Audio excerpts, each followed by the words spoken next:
Okay, let's talk about radioactive waste. It's some of the trickiest stuff we have to deal with, right? I mean, its effects can last for literally thousands of years. So, how on earth do you manage that responsibly? Well, today we're going to dive into the official blueprint, the core principles that guide every decision, all based on a framework from the Malaysian Nuclear Agency. And it all starts with a huge question. And that's really the question, isn't it? The stakes are just enormous. When you're handling something that's going to be hazardous long, long after we're all gone, you can't just wing it. You need a rock-solid plan, one that's clear, ethical, and backed by science. And that's exactly what we're about to break down. So here's our roadmap. First, we're going to look at the number one ultimate goal. Then we'll get into the actual guiding principles, the rules of the road. We'll cover how they protect our health and the environment today, the incredible promise they make to the future, and finally, how to be smarter right from the get-go. All right, so before we get into any of the nitty-gritty rules or procedures, we have to understand the core mission. What's the one big idea that drives every single decision that follows? This single sentence is, well, it's everything. It's not just about keeping us safe right now. It's about protecting health and the planet for the future.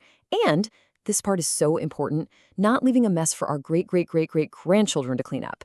This right here is the North Star. It guides the entire ship. Okay, so you have this amazing mission statement, but how do you turn that big idea into actual action? Well, you create a rule book, a set of fundamental principles that are the foundation for everything else. And let's be super clear about this. These are not just nice suggestions or vague guidelines. They are a strict, non-negotiable framework. Every single part of the process, from creating the waste to storing it forever, is measured against these rules. No exceptions. So let's start with the most immediate thing: keeping people and our planet safe today, in the here and now. The blueprint lays out two principles for this that are crystal clear. So, principle number one, human health is the absolute top priority.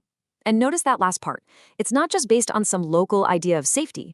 It's anchored to international standards, to the best global science we have. This ensures that the bar for safety is consistently high everywhere. And right alongside protecting people is protecting the environment. Because you can't really have one without the other, can you?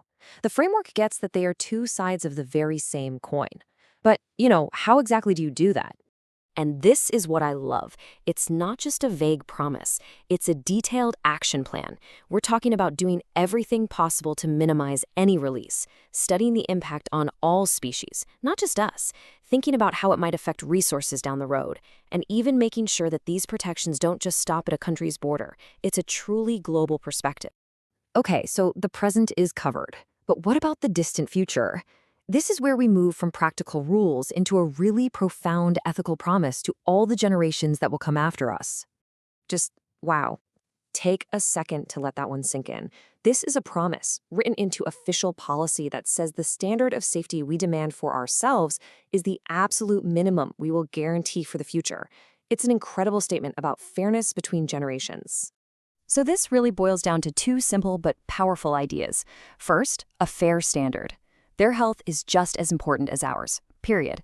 And second, a fair burden. Basically, if our generation gets the benefits from the things that create this waste, then it's our moral responsibility to deal with it. We handle it, we fund it, we secure it. No kicking the can down the road. So we have rules for protecting the present and the future. But what if we could get ahead of the problem? The final key principle we're going to look at is all about being smarter, right from the very beginning. It's pure common sense, but it's so critical. The easiest, safest, and cheapest pile of radioactive waste to manage is the one you never created in the first place, right? This principle basically hardwires prevention and efficiency directly into the DNA of the whole process. And here's how it actually works. It all starts with smart design, thinking about waste before you even build anything. Then it continues with super careful planning for every single stage, including how you'll take things apart at the end. And finally, it means always looking for ways to recycle and reuse materials, turning potential waste into a resource. So, as we've seen from this whole framework, there's no guesswork here. There's no improvising. What we have is a clear, logical, and deeply ethical blueprint. It's a structured plan without one ultimate goal: to protect our health, our environment, and our shared future. And that leaves us with one final massive question. The planet's sound, the ethics are clear.